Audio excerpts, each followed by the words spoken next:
I want to encourage you guys to take notes. This series, I want to encourage you right now and decide that you are going to be here for every week over the next 4 weeks. We're going to tell a larger story of how God wins every time. And today we're going to start it, but there's a lot of steps in learning how to win a fight. Okay, I grew up in fights. I know I don't have that stature or anything like that, but because I'm a little guy, I got picked on a lot. And I know you're looking at me and be like, you? Yeah, me. It's also because I'm a loudmouth and I'm sarcastic. And so whatever it is, I got picked on a lot, and I got a lot of fights. I've lost a lot of fights. And in the process of losing some fights, you learn how to win a fight, right? Like you learn, okay, well, I should dodge every once in a while. Maybe this move in a couple times, dip, duck, dive, dodge, and it'll work out. And so, but here's the most amount of fights that I've been in is I have 3 boys, and I am in constant fight mode with them. And I love it. Like, it is the best thing ever, okay? There is something about our children that they just need to wrestle. Like, there is in there, and there's no better person to wrestle with than dad, because even though mom is way tougher, like, dad looks like he could take a punch. And so I've wrestled with all 3 of my boys, and now, I mean, they totally outnumber me. It's 3 against 1, and there's never a time where one of them's on my side. I would love that. Because then it would be 2 on 2. There would be some fairness involved with it. And I don't know what happened with my first 2 kids, okay? The first 2, they got the unwritten rules of fighting, right? Which is like nothing below the belt, not the moneymaker face, okay? For some reason, they understood that. Like, when did anybody have siblings? Like, that was kind of the unwritten rule. And then whenever you got punched in the head, it stopped the fight, and they were like, don't tell mom and dad. Everything else was on the table. Like, shoulders, you could pass out from gut punch, and it'd be like, well, hey, man, don't pick a fight if you're not willing to fight. But the moment it touches the head, it's just like, please, you can hit me too. Don't tell mom and dad. So my first 2, they totally get that. Whatever the DNA genetic thing that just is ingrained in our brain. My third one, my youngest child, does not understand that. And I've tried to teach him, Missy. I've done my best. But there's something in this little 4-year-old brain that goes, he's bigger than me, he's stronger than me, go to his most sensitive places. Which is true if it's life and death. And I'm never putting him in life and death situations, but he's constantly putting me in life and death situations. He goes for the eyes. He'll grab my jaw, he'll fish hook me. He'll use my crotch as a stepping stone to get to my throat. He is brutal. It's not fair. Because I can't retaliate in the same way. Almost any other person does that to me, you're getting the same reaction back from me. But a 4-year-old boy, just rude, James. Gentle parenting, buddy, hey, let's not do that. And then he does it again, and gentle parenting's out the door.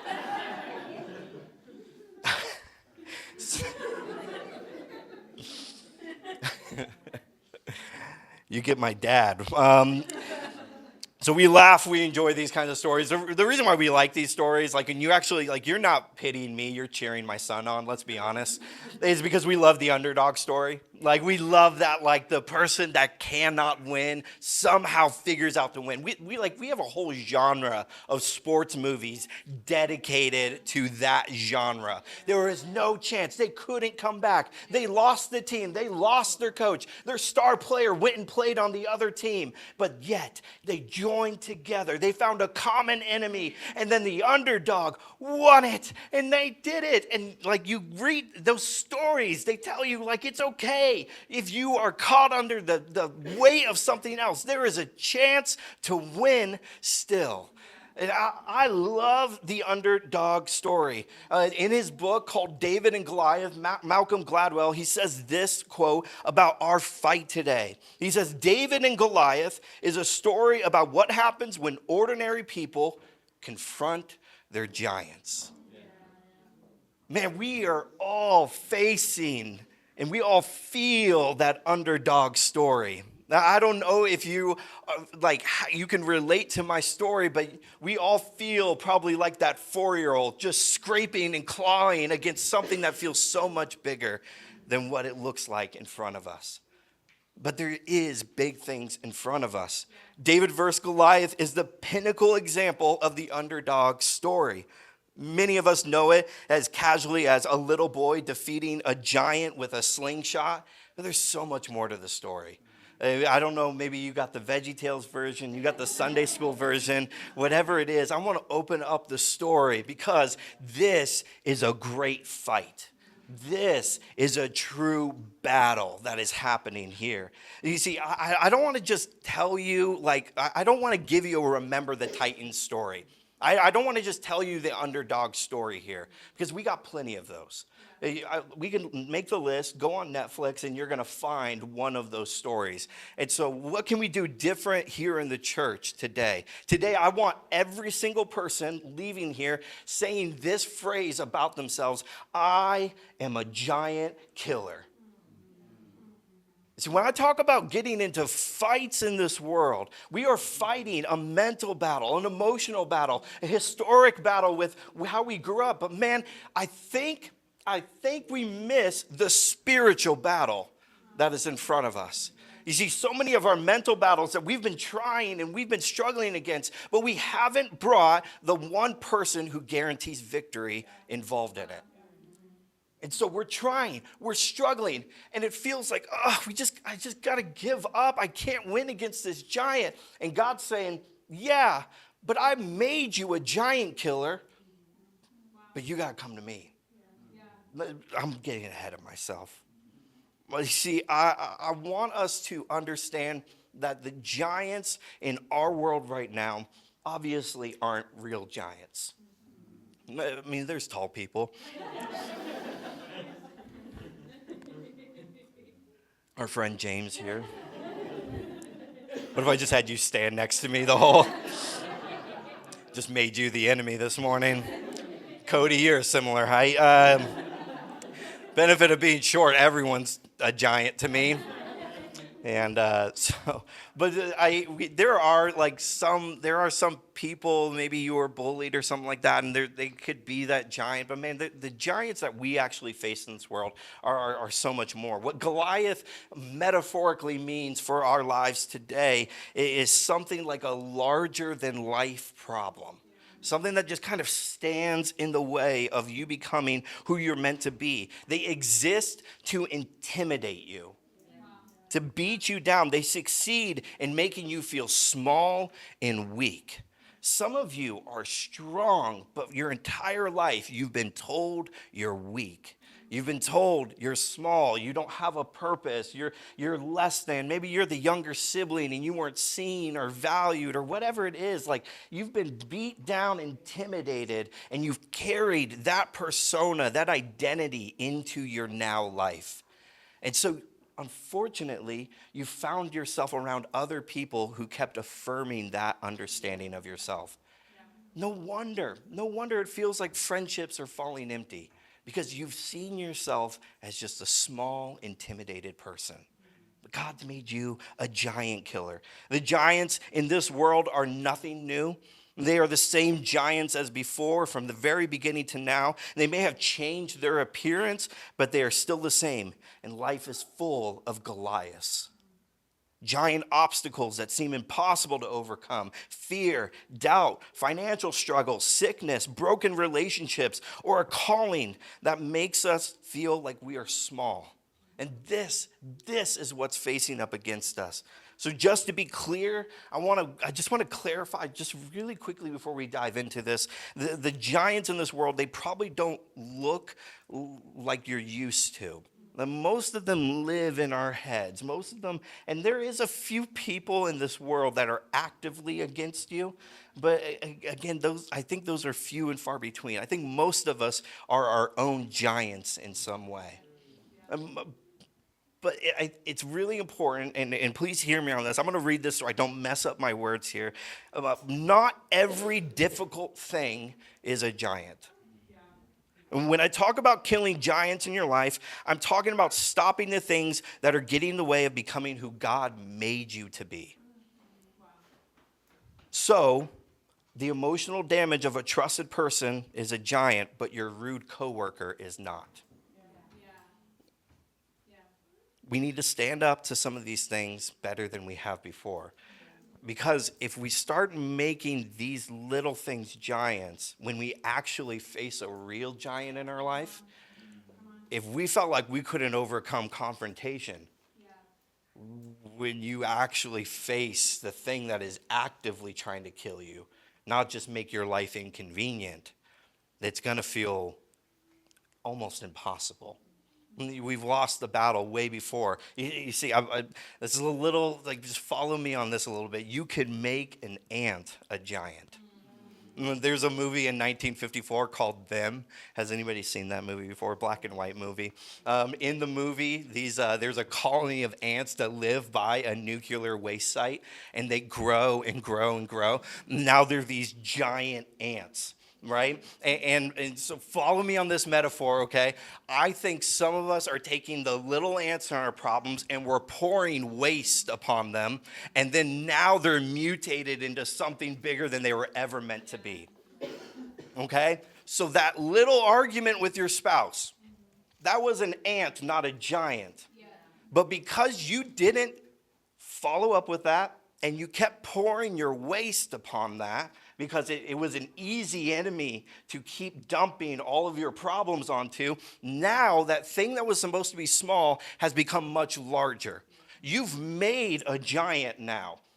But these ants, unlike giants, are killed the exact same way. In this movie, the way they win is poisoning them, just like you do with an ant colony. Giants aren't killed that same way. So what I mean is there are these little things. They might feel like big things, but the solution to getting rid of those little things is the same. With your spouse, with your significant other, it's communication. That's the thing that kills it, no matter the size of what it is. But you can't communicate to a giant. This is the battle that I'm talking about, is you can't reason with a giant. That little ant, you could figure that out. But a giant, you need to kill. We've been diplomatic with these things that have tried, but you are called to be a soldier, a warrior who kills these giants, not to negotiate with them. So in chapter 17 of 1 Samuel, Pastor Natalie just read it, just to kind of set the scene a little bit. This enemy nation called the Philistines, they've invaded the Israelite kingdom. And the Israelites are not open, like they're not aware that this was about to happen. And the Philistines are taking advantage of where the Israelites are really weak. Their king has been essentially abandoned by God. And they hear that the prophet of God, Samuel, is no longer talking to the king. And so this nation that was built by God no longer has the covering of the most powerful God. And so the enemy goes, if there was a time to strike, it's when they're most vulnerable. It's when they're the least guarded. It's when he can take the most advantage. This is how you know you're facing the giant in your world today. When you stop going to church, when you stop praying, when you stop going to the Word of God to bring life to you, the enemy knows when the voice of God is not speaking to you. It's no wonder we hit rock bottom, because we stopped hearing from the one who grants victory. I'm not saying that going to church makes everything easy. I'm saying you get to hear from the Word of God that you are a victor. That there's a chance that there is a victory on the other side of this. Sometimes I feel like there's a lot of people, they hear Pastor Natalie and I talk, be like, hey, we want to see you, we want to see you, we want to see you. And it's not just because we want this place to look big. I just believe that God put you here, that there is a message that needs to be spoken in your life consistently. It's the same message that I need to hear every single week. I'm not preaching messages for you, I'm preaching messages for me. So when God stops speaking in your life, that's when the enemy attacks. When you are your most vulnerable. So let me read this verse now with this context, because the Philistine army sends out their champion. And he says this: Goliath stood and shouted a taunt across to the Israelites. They're on either side of a valley. He walks to the middle of the valley. He has a shield bearer right next to him, but he's tall. He's an easy target. Just an arrow. That's all you needed to do. He just stands. Why? Because he knows they're cowards. He knows that God isn't speaking to them. So he can stand in the middle of a battlefield and know that you're going to hide. These are the giants that I'm talking about. And he says this: why are you all coming out to fight? Why would you even try? I am the Philistine champion, but you are only the servants of Saul. Before, the Philistines would have said, you are the servants of God, but God's no longer with you. You're just the servant of a master who doesn't even believe. How many of our addictions, our problems, our situations are because we put someone else in charge instead of God? Come on. Someone needs to write that down. Choose one man to come down here and fight me. If he kills me, we'll be your slaves. But if I kill him, you will be our slaves. This was a common practice in order to reduce the casualties of war. They would have champion versus champion. I defy the armies of Israel today. I'm defying God's kingdom today. Send me a man who will fight me. And when Saul, the king, and the Israelites heard this, they were terrified and deeply shaken. How do you know you're facing a giant? That anxiety. You will be deeply shaken. There will be something core, something deep inside of you that trembles at the enemy you're about to face. Here's something, addictions in my life, that when I had to recognize that was something that was eating me alive. And it wasn't even necessarily like horrible. It was just something I couldn't let go. It had authority in my life more than God had authority in my life. I remember those moments knowing I needed to change something, and they would just shake me. What would I do if I didn't have that anymore? What would it mean? Like, where do I get that energy out? Where do I decompress with? The easy addictions, you can go like alcohol or drugs or even weed or whatever it is, where it just becomes a crutch from actually dealing with life's problems. And to break from it, you can already feel the tension. You could feel it right now. You know what it is. And there's something in you that stirs up and goes, I know, but I just can't. This is not the season. Why are you letting that giant win? Yeah, come on. Standing intimidated by him. Through Hebrew interpretation and some historical evidence, it's supposed that Goliath would stand 10 to 11 feet tall. A monstrous stature from everyone else around, who were probably closer to my height around this time. People were smaller back then, amen. I'm God's height. The rest of you are weird. It's two of me, 10 to 11 feet tall. Right next to him. From a distance, he probably just looks like a normal man. If you're standing up on top of the hill and he's down in a valley, far away from you, taunting with his booming voice, he probably just looks like a normal man. But some of the problem is that these things that are giants in your lives, for a long time, they felt so much at a distance, but really, they boom so loudly in your life. But the moment you get a little closer, maybe you get a little braver, but the giant gets bigger and bigger and bigger the more you try to step up. By the time you look at it face to face, all you're doing is looking up, realizing I should have just stayed away where you looked more easy to contain. Wow. If I could just keep you in the valley and I never had to address you, then it's really not that big of a problem. I can make you look.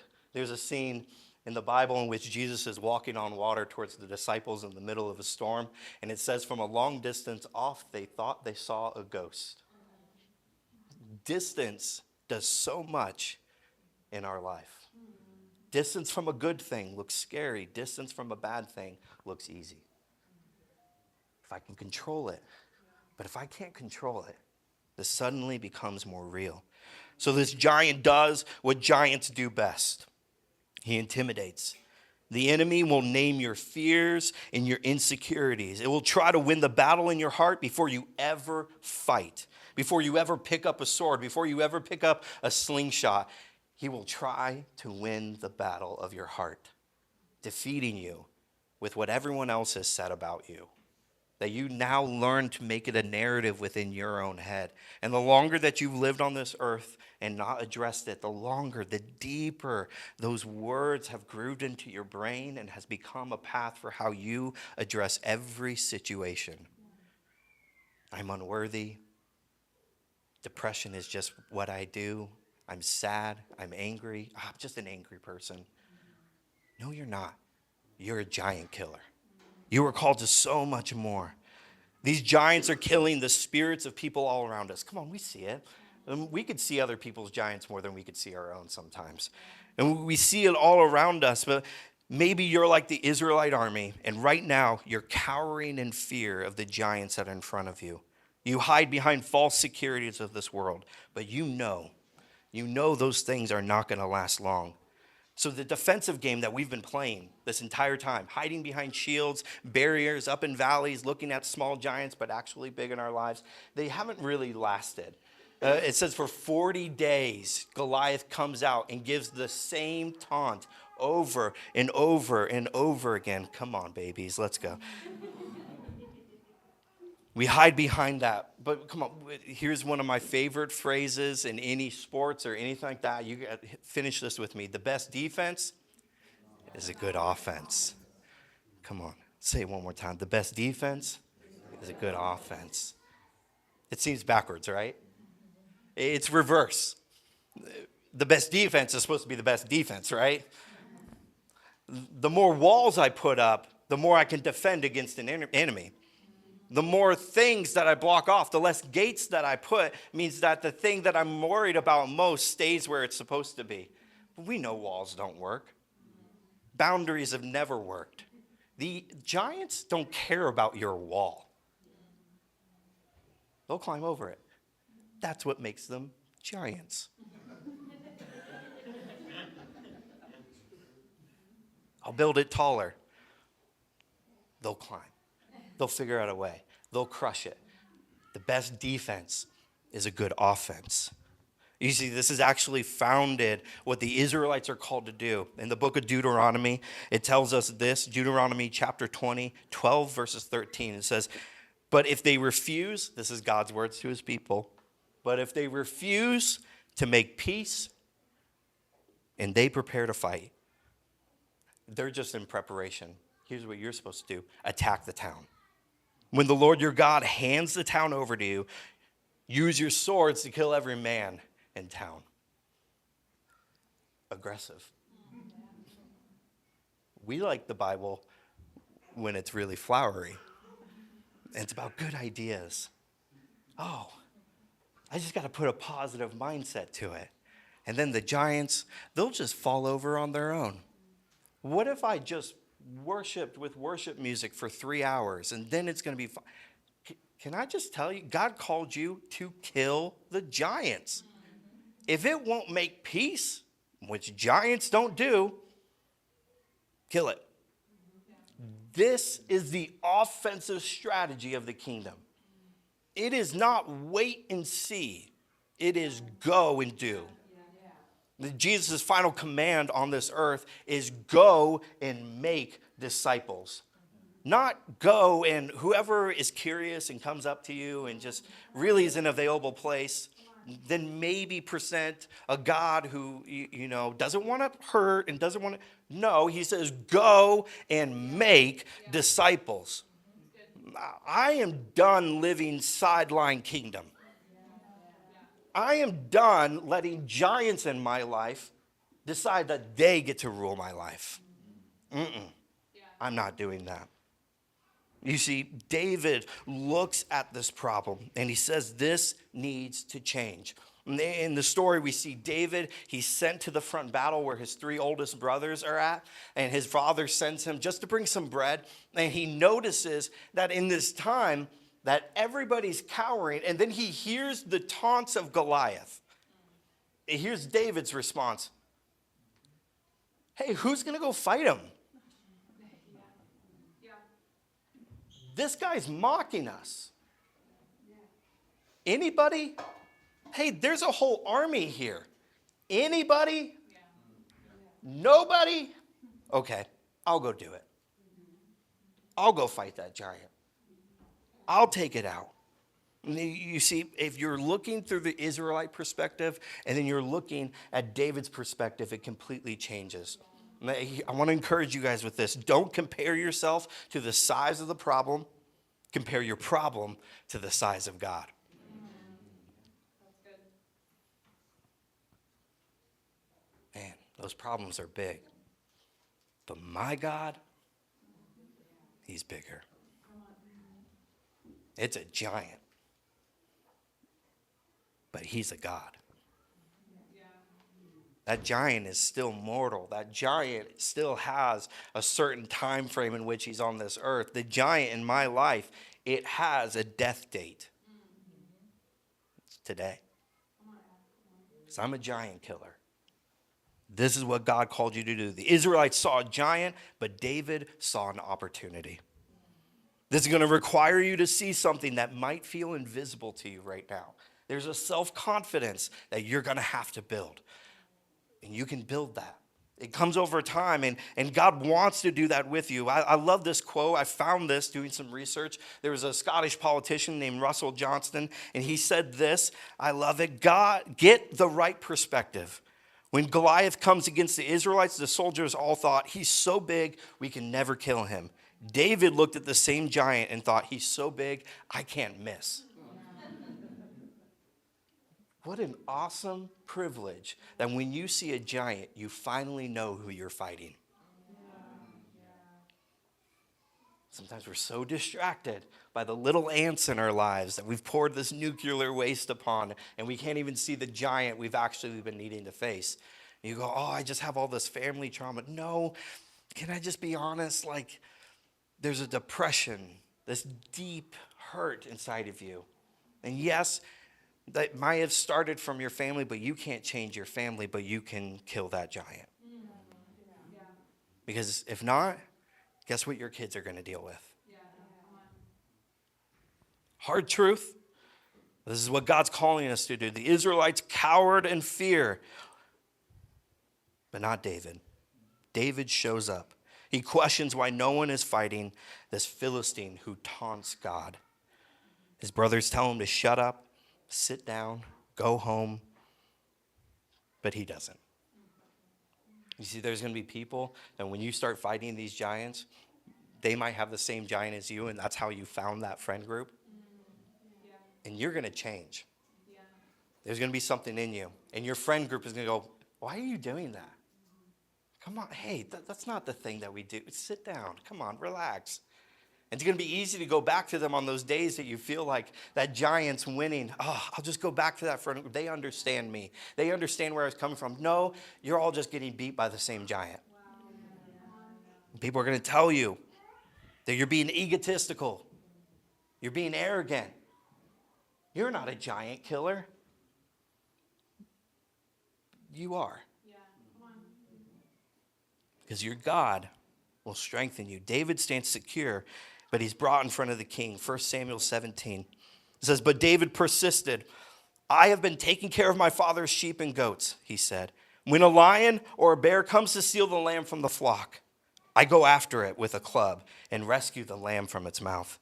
If the animal turns on me, I catch it by the jaw and club it to death. I have done this to both lions and bears, and I'll do it to this pagan Philistine.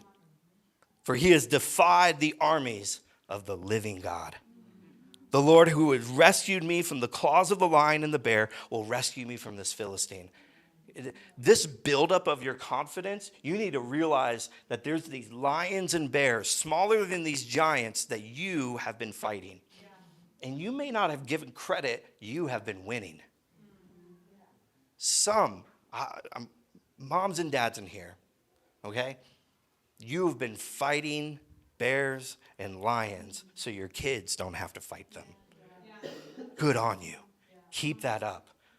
God honors that. He sees that. Some of us, we've been battling that depression, and maybe we haven't beat the giant, but we chose a friend group who's going to encourage us. Thank you for beating that lion. Thank you for grabbing that bear. I have these tattooed on my hands. I got a lion on my left and a bear on my right.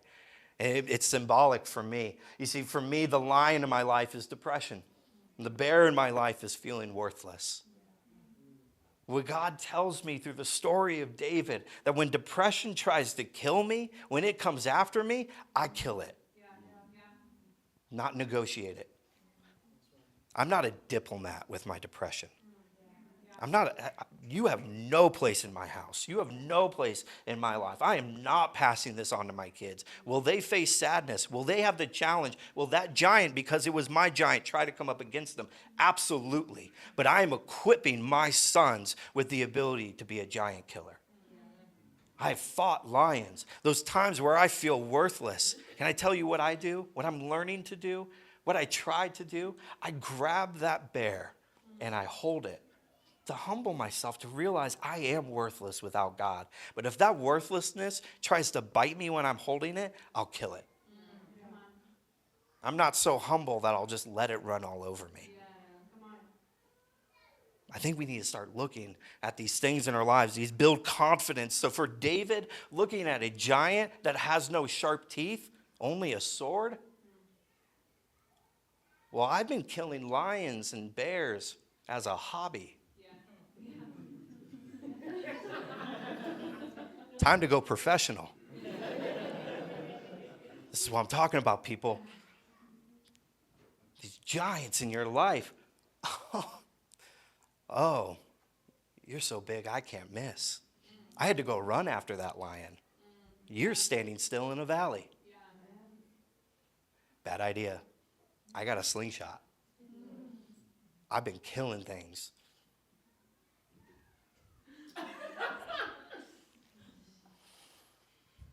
The Lord who rescued me from the claws of the lion and the bear will rescue me from this Philistine. There's no question whether it was me or God who did it through me, who gave me the strength to kill beasts and giants.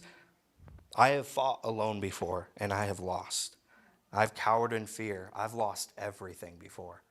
I've gotten to the point of losing everything over and over again. But when I turn to the Lord, he grants strength. I love Paul's message to a young pastor in 2 Timothy. He says, the master stood by me and helped me spread the message loud and clear to those who had never heard it. I was snatched from the jaws of the lion. God's looking after me, keeping me safe in the kingdom of heaven. All praise to him, praise forever. Oh, yes. Encouraging the next generation of pastors. There are lions prowling around. God will rescue you. He'll help you kill them. David didn't rely on his strength, but on God's power. Let me leave this in your guys' head. If there's a Goliath in front of you, there's a David inside of you. If there's a giant outside trying to intimidate you, there's a chance that God is putting that there to bring that David out of you, that giant killer out of you, that struggle in your marriage. Time for that David to stand up. That bill that just keeps stacking up. And maybe you caused it with credit card debt. Maybe you caused it because you tried to start a business and it didn't work out. Whatever it is, time to stand up. Maybe that conversation you don't want to have with somebody that hurt you a long time ago. Time to stand up. I got a giant in front of me. There's a David inside of me. As the giant came closer and closer, David grew bolder and bolder. The giant lifted up his spear, and David lifted up his spirit. And the battle ends this way. As Goliath moved closer to attack, David quickly ran out to meet him. Reaching into his shepherd's bag and taking out a stone, he hurled it with his sling and hit the Philistine in the forehead. The stone sank in, and Goliath stumbled, face fell onto the ground. So David triumphed over the Philistine only with a sling and a stone, for he had no sword. But he wasn't dead yet. So David doesn't leave him on the ground. This is what he does. Then David ran over, pulled Goliath's sword from its sheath, that giant's own weapon. David used it to kill him and cut off his head. When the Philistines saw that their champion was dead, they turned and ran. The enemy in your life, it was not the giant was sent out to represent it. When it sees that you killed giants, it will run. It'll try to regroup and maybe send another giant, but you're a giant killer. This is what you do. This is who you are. This is what God does through you. So, Dwell Church and worship team, come on up to the front here and we'll close this out. David faced his giant head on. He ran toward Goliath. He didn't hesitate. I don't need to know what your giant is, because I already know how to defeat it. It won't be by your strength, because that's not a giant if you could beat it by your own strength. That's just an ant. It won't be by your defense, it'll be by a full offensive push. It won't be because you make believe the problem isn't a big problem. You just have the right perspective on who's bigger. And one of my favorite Dr. Seuss quotes, that's right. I'm ending today's message on a Dr. Seuss quote. It's from one of his poems. He says, "I've heard there are troubles of more than one kind. Some come from ahead and some come from behind. But I've bought a big bat. I'm all ready, you see. Now my troubles are going to have troubles with me." I have news for your giants. They didn't realize that they're dealing with giant killers. Members of Dwell Church in God's kingdom. You may not feel it right now, but what used to make you tremble is now making your giants tremble. They've been lying to you, but you've heard the truth now. And they're scared. They're worried. But what if they stop that? We'll lose. They know. New look, same tricks. We can defeat them. Now we remind your giants of some truths about who you are. You are teachers, friends. And maybe there are people close to you that didn't think you would make it, but God had other plans. Depression tried to steal you from this world, but God rescued you and brought you here. Someone lied, cheated, and gossiped and ruined your name, but God calls you loved, valued, and His child. The enemy threw lions and bears in the form of diagnoses, miscarriage, divorce, empty bank accounts, homelessness, addiction, joblessness, and hopelessness. But you killed these lions. You fought those bears. What is this giant that stands in front of you? That was just your hobby. Now you're going professional. Who are they in comparison to your God? Would you guys stand with me? I'm going to end today as we go into this next worship song with a reading of David's taunt back to Goliath. He says this, "Today the Lord will conquer you, and I will kill you and cut off your head. And then I will give the dead bodies of your men to the birds and wild animals, and the whole world will know that there is a God in Israel. And everyone assembled here will know that the Lord rescues His people, not with sword and spear. This is the Lord's battle, and He will give it to us.